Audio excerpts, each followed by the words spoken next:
Hello everyone, Oliver Trainspotting here. I hope you're having a wonderful festive season. Today we will be going through rail projects in London to look out for in 2024. These include projects that will either start or finish next year, as well as ongoing projects that won't be finished for some time. Without further ado, sit back, relax and enjoy the video. Starting with rolling stock projects, we go to one of the busiest tube lines in London, the Central Line, and the refurbishment of its 1992 stock trains. The motors have become more inefficient with its unreliability, as well as the unique technology making it more difficult to source spare parts. The refurbishment will make these motors more reliable, as well as improvements to the train's interiors, with a new maquette, improved customer information, wheelchair space and CCTV footage. The refurbishment is set to be complete by the end of this decade. Whilst the Central Line is unlikely to receive new trains in the near future, the DLR's new trains are already in their testing stages. These are 5-car trains with walk-through carriages, real-time travel information, USB charging points and air conditioning. Named the B23 stock, they are planned to be introduced in 2024, replacing older stock dating back to the 1990s. There will also be improvements to several stations, as well as both Pecton and Poplar depots to accommodate to these new trains. On the National Rail side, there are 3 rail operators who might introduce their new rolling stock in 2024. Avanti West Coast are testing their Hitachi-built Class 805 and Class 807 trains, the former consisting of 5 cars and being able to run on both electricity and diesel, and the latter being 7-car electric multiple units. Both will also have charging points and real-time passenger information. These are set to replace the Class 221s when fully introduced. The second of the 3 operators is East Midlands Railway, also introducing Hitachi-built trains branded the Class 810 Aurora. These are 5-car trains that can run on both electricity and diesel, with a notable change, luckily, being a revamp of the seating, with the intention of improving passenger comfort. Charging points will also be provided.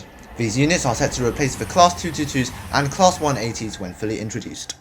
The last operator is South Western Railway, with their Bombardier-built Class 701 Arterio trains, either 5 or 10 cars long. These were set to be introduced a few years back, but due to apparent software issues, these trains are somehow still not in service. Hopefully, come 2024, these trains will finally enter service, showing its USB charging points, air conditioning, real-time information screens and Wi-Fi, replacing the aging Class 455s. A new depot at Feltham will also accommodate these trains. On to the station projects. First we have the refurbishment of Kentish Town Underground Station. The station closed in June last year for urgent replacement of the escalators. The ticket hall will also be refurbished with more ticket gates and an interior makeover. The works are set to finish in summer 2024. Other station projects that may start to take shape in 2024 include new passenger tunnels and a possible new station building at Elephant and Castle, an expanded ticket hall and the restoration of an old platform at South Kensington, and a development of a new station building at Colindale, all to accommodate for increased passenger demand around these areas.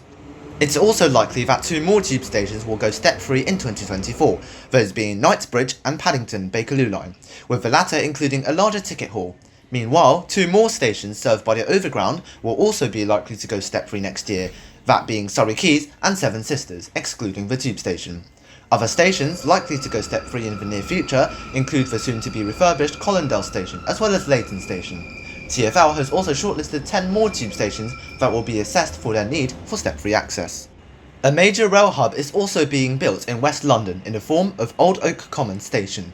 The current plan for the station layout involves a low-level section for HS2 trains from Euston, which for now will be operated by Avanti West Coast, and a high-level section for Great Western Railway trains out of London Paddington. The station is set to open in 2026, with other connections to the surrounding lines also planned. Apart from the rolling stock and station projects, there are a few other developments to look out for. Firstly, the London Overground is set to be renamed by the end of 2024 into 6 different lines, to improve clarity in journey planning. It will be interesting to see what their new names are.